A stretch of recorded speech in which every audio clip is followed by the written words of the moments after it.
Shalom, I am Ban Shemayim, and today we are going to watch two international leaders both use one quote out of the Bible to prove a point.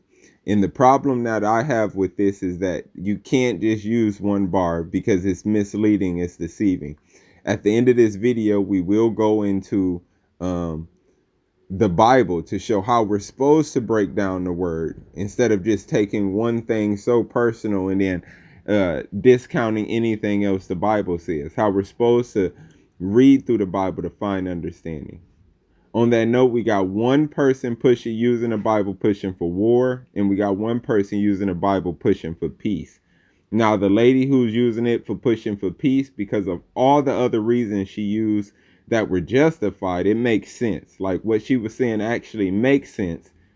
But still, the one quote, just using the one Bible line, and I guess she did it to contradict the man from Israel, but just using the one Bible line throws things out of context. You got to put context in between everything, okay? On that note, without further ado, let's get into it. An army of incomparable courage, and we are defending ourselves.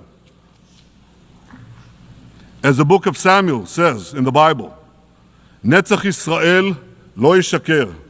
The eternity of Israel will not falter.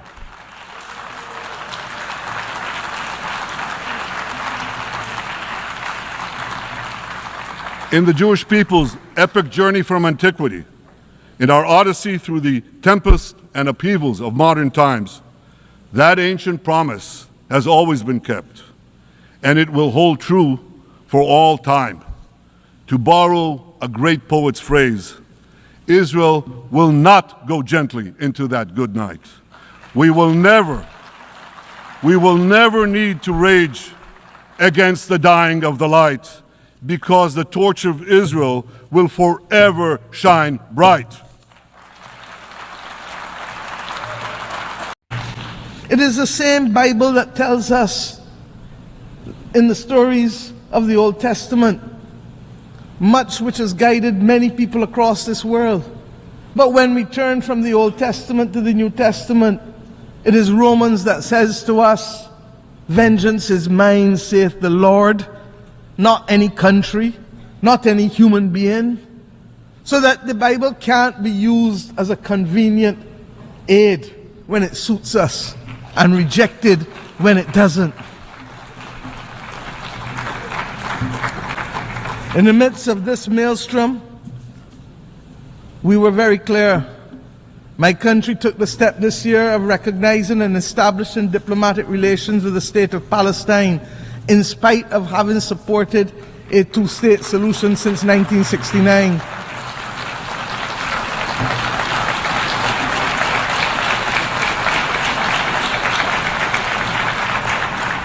And we did this because it is clear to us that the state and people of Palestine, human beings, are entitled to full recognition by integration into and support from the international community.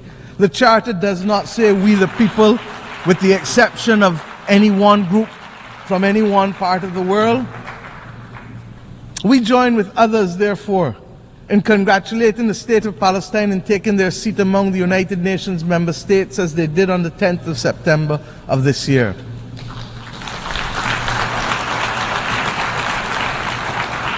And let me be clear, we condemn the actions of Hamas on October 7th. But we equally and strongly deplore the humanitarian catastrophe in Gaza, which is the result of the disproportionate use of force by Israel. There is no justification for it. And that is why treaties exist governing the rules of engagement for war. Because we as human beings learnt better and know better and committed to better. A two-state solution, no matter how elusive it may appear to be now, is the only answer. And I've said already this week that we have known difficult battles in mankind's history. But when we were in it, we didn't think we could achieve it, but we did. We abolished slavery. We removed apartheid in South Africa. These battles are not beyond our creativity, our capacity, and our resilience to resolve them. Similarly, We insist that the killing in Ukraine really has to stop.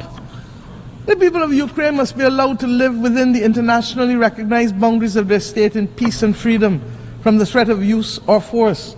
And as I said, it is sucking too much oxygen out of the global financial system, and countries that should be the beneficiary of aid are being told that they may have to wait in the interest of the defense of others because of war. I say to us truly, there has to be a singular commitment to build a peace. Okay, I'm back again. We are in Isaiah 28, 9 through 11. And this is in the King James, of course. It says, "Whom shall he teach knowledge? And whom shall he make to understand doctrine? Them that are weaned from the milk and drawn from the breast," right? So the people who no longer need the milk, they're ready for the meat, like it said in Hebrews, right? It says, "For precept must be upon precept, precept upon precept, line upon line, line upon line, here a little, there a little. For with stammering lips and another tongue will he speak to his people," right? So it is important that we understand you can't be just one barring the Bible. Like it says, it must be precept upon precept, precept upon precept, line upon line, line upon line, meaning you go from one precept to the next precept of the same topic, precept upon precept, using these same topics. And then we must read line upon line to gain the subject of the topic, right? We can't just one bar the Bible, because that will lead people into destruction, and it will mislead a bunch of people. As we see from the head of Israel, he one barred the Bible to make it mean something which it doesn't mean.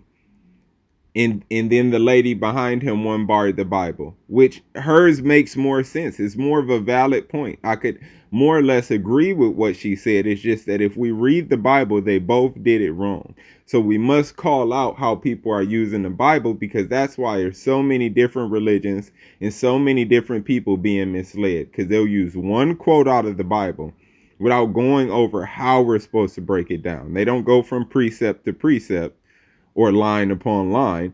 They go just say the one precept, and this is what it means, even if it contradicts all the other precepts. On that note, Shalom, Barakatah.